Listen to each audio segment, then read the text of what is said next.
Drive-by, Chapter 18. I got up early and left the house with the backpack over my shoulder. I didn't eat breakfast. Skipping a meal upsets Mom. That was nothing compared to what she was going to do when she found out I didn't wait to walk Mina to school. I couldn't worry about eating or being in trouble with Mom with everything else that was going on. A trash truck whined and coughed down the alley. I ran after it. When the men weren't looking, I flung my backpack over the top into the bin. I stood next to the poinsettia and waited, hoping the gun wouldn't fire. Motors whined. The big truck began compressing the trash. Then I ran to Big Molly's diner. Lamar and Icebreaker Joe stood outside, holding cartons filled with French fries. Steam rose from the chili covering the fries. I walked up to them, pretending not to be afraid. They laughed at me, but I kept thinking what Mom always said about whoever laughs last, laughs best. I figure I know where Jimmy left the stuff he owes you, if there ever was any stuff, I said. I wasn't going to tell them I had seen it. Look how tough he's acting now, Icebreaker Joe said. Jimmy crawled under the house all the time, saying he was fixing pipes, I said. They looked at each other. Something connected in their big dumb brains. There's a board over the entrance to the crawl space behind the big hibiscus plant. You'd never see it if you didn't know it was there.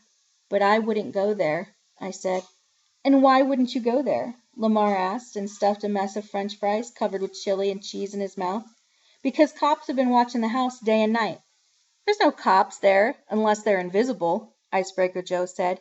Yeah, well, I guess they're all undercover, I said. I see them all the time. Then why don't you go get the stuff, Lamar said. Because I'm no gangbanger, and neither was Jimmy. Then why are you telling us about under the house, Lamar said. I did what you asked so all the gangbangers would stop coming around and breaking into the house. I told you. I warned you. Now we're even.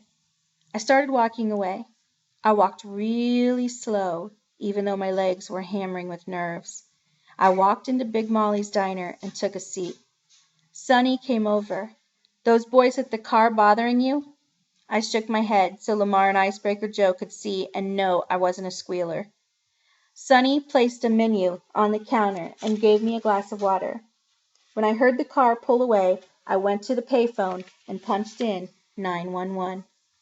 The only undercover cop who had been hanging around the house was me. I told the voice on the line that Jimmy Cahill had hidden drug money he stole from his gang under the house at 1501 Logan Street, and that the gangbangers who killed him were going to get it now. Then I hung up. I knew police would be buzzing around here and buzzing around the house, so I went up to Sonny. My mom gave me money for breakfast, and I lost it, I lied. I'd been telling too many lies. I promised myself this was my last. I tried to call, and no one's home. Do you have any work I can do to earn money for breakfast? Sonny gave me a doubtful look. He didn't know if I was gaming him or not. You want to clean the restrooms? He asked. I nodded.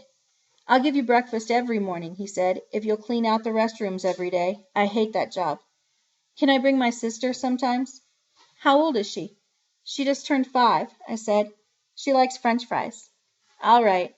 By the time I was rolling the bucket of suds into the bathroom, I heard sirens. I was glad to be hiding out in the bathroom with Clorox fumes in my nose. That way, I had an excuse to mind my own business and didn't have to get in anyone's way. I finished and went back to Sonny. He checked into the men's restroom, then knocked on the women's door, and, when no one answered, ushered me inside. Good job, son, he said when I finished. You've got a job. He held out his hand for me to shake.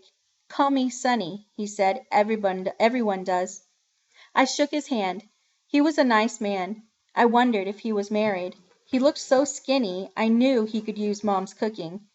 What do you want to eat? He asked. Could I wait until lunch and come back with my sister? She'd be really impressed if I can treat her to some French fries.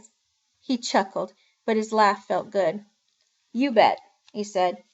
Gus didn't show up at school. I sat in my classroom all morning, really nervous. I wondered what had happened, but I knew not to ask anyone because That would be too suspicious. I had to wait and let the news come to me. Mrs. Bilkey busted me for losing my science book and my English book. She asked Lisa to share her books with me and said we should do our science and English together until I found my books. At lunchtime, I picked up Mina from kindergarten and we walked home. Yellow police tape was flapping all around the front yard of our old house. They had cut down the pink hibiscus bush in the side yard. Mina and I went inside Mrs. Washington's house. Mom and Mrs. Washington stood at the window looking outside. Mom wore her white uniform. Someone had gone to the hotel where she worked and brought her home. They caught Jimmy's killers, Mom said. At least they think they have. Detective Howard said they have a gun that they think will match the bullets found in Jimmy. Mom's words choked then. I just nodded. Why did you leave this morning without breakfast or Mina? Mom asked. She fisted her hands on her hips. That meant she was serious. I looked out the window. I had to finish some work for Jimmy. It's what he would have wanted me to do. She took in air in a huge gasp and hugged me so tight I couldn't breathe. Mom, I said. No more, she said, no more. She let me go then. I'm going to take Mina down to Big Molly's diner for French fries, I said. How did you get money? She looked scared. Don't worry, Mom, I said. I scrubbed out the bathrooms. You can call Sonny and check. You don't have to worry about me. Sonny gave me a job scrubbing out the bathrooms so Mina and I can have French fries every day. For me? Mina said. She was so happy. She did look like a princess then. Big Molly's diner was really busy. Mina and I sat at the counter. Mina spread a paper napkin over her lap and tucked another one into her collar. I liked playing Big Brother to Mina the way Jimmy used to do.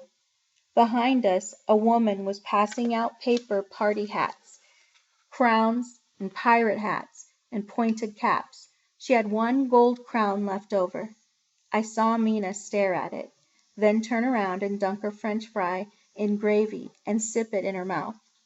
I'm going to the bathroom, I said, but then I went over and asked the woman if I could buy the crown for my baby sister. I didn't have any money. I was hoping the woman would give me the party hat. I mean, what kind of person would sell a kid a party hat that would end up in the trash anyway? I have extra, the woman said. You can have it. Thank you, I said. I handed the gold paper crown to Mina. Mina nearly swallowed her French fry whole. She wiped her fingers on her napkin and put the crown on her head. I sat there, feeling my toes stretched to the end of Jimmy's shoes. I wanted Mina's life to be perfect.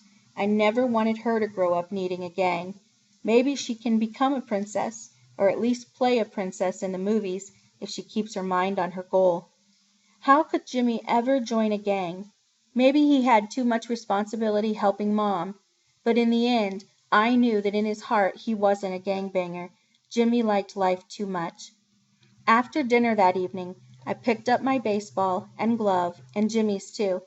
I walked across the street and knocked on Zeb's door. Zeb opened the door. Can you come outside? I asked. I want to show you how to play baseball. I've never seen a guy smile as big as Zeb did that day. I did learn how to play chess, and then I taught Lisa. She's good at it and always beats me. I'm sure Jimmy's laughing about that. He's probably laughing at all the crazy singing my life does. At least, I hope he is.